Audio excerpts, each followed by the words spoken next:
I know it's a matter of preference or personal opinion, but in my opinion, few things in life are quite as satisfying as a plain old Lay's potato chip. I love them. Ooh. Stay tuned.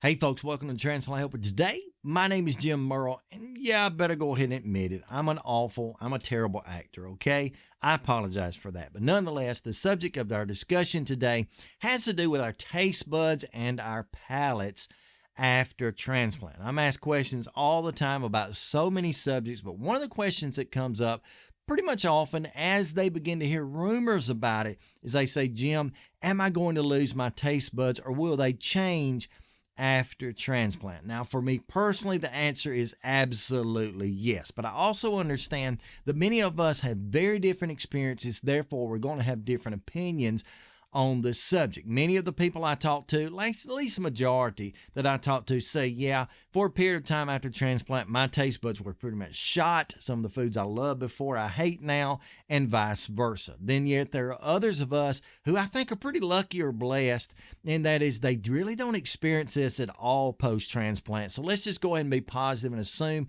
if you're awaiting transplant that once you get that, this will not be the case. But nonetheless, I think this is good information to kind of give you a heads up in a way to really understand what might be coming your way. Now, basically the reasoning behind, so we think the reasoning why we sometimes lose and or our taste buds are kind of ruined, if you will, it all has to do with the medications we're on. Now, some of us give the opinion of it and they say, well, it has to do with the prednisone levels that can be very high, those steroids after transplant. Others say, no, it's not that. It's the potassium that they gave me. And if you've ever drank liquid potassium, it's the most awful thing in the entire world, in my opinion. But some people blame that because obviously, at least after you drink that, you don't want anything afterward.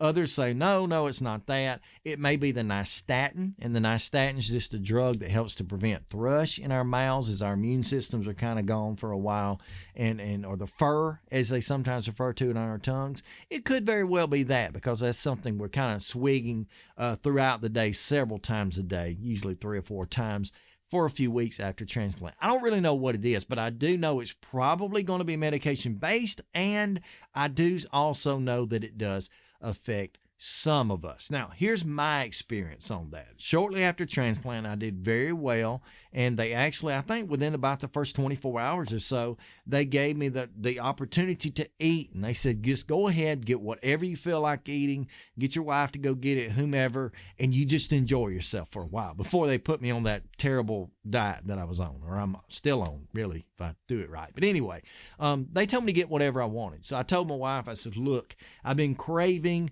the same thing I had right before my transplant. I've been craving a Subway sandwich. In particular, I wanted a pizza sub. I said, give me a pizza sub, a bag of Doritos. Man, I'll be happy. She brings it in. It was the most awful, nasty food I've ever eaten in my life. And I'm looking at it going, that shouldn't be the case. This should be great. But it tasted so salty. It tasted like someone had just dumped a whole box of salt on top of my sandwich and on top of my chips. I hated it. Why was that? Well, again, probably medication based, but as it turns out, a lot of the foods I found out in the coming weeks that I used to love pre-transplant, I now hated. And so that within itself was aggravating. Almost nothing tasted right. You try to eat, you're hungry, but you can't do it. So what are some of the positives in this, if this occurs in your life? Well, one of the positives that I've come across that certainly was the case for me is that because it was causing me to not want salt and in some cases not want sugar, it really helped me to clean my diet up a little bit. Anything that had the least amount of salt in it tasted awful, and so I was avoiding it. And that was a good thing because the doctors were telling me, Jim, you need to be careful about being on a low sodium or no sodium diet for a while. So that was giving me that opportunity.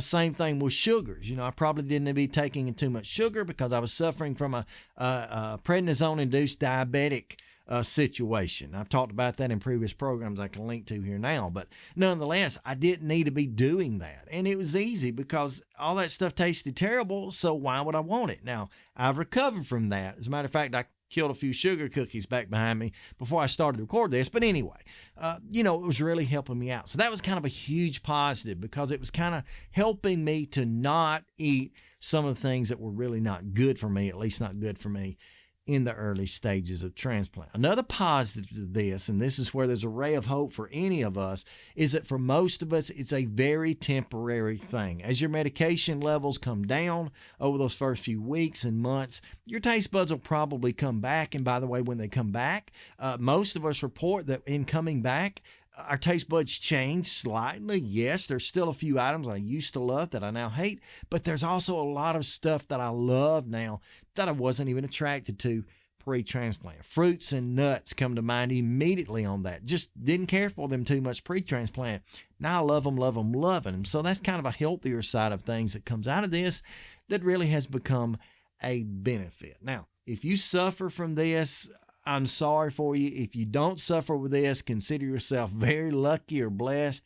And it's just a problem. But it's something I wanted you to know about and be aware of, at least if you're waiting on transplant. That, yeah, your taste buds may change a bit. They may be pretty much shot and messed up for a while, but things will get better. And hopefully, like they did for me, they'll cause you to make better diet choices. If this program's helped you out in any way, how about go ahead and give me a big thumbs up, share this program out with your friends, go and hit the button beneath this video and subscribe to my channel. I'm still reaching for that 1,000 subscribers by February the 20th of this year.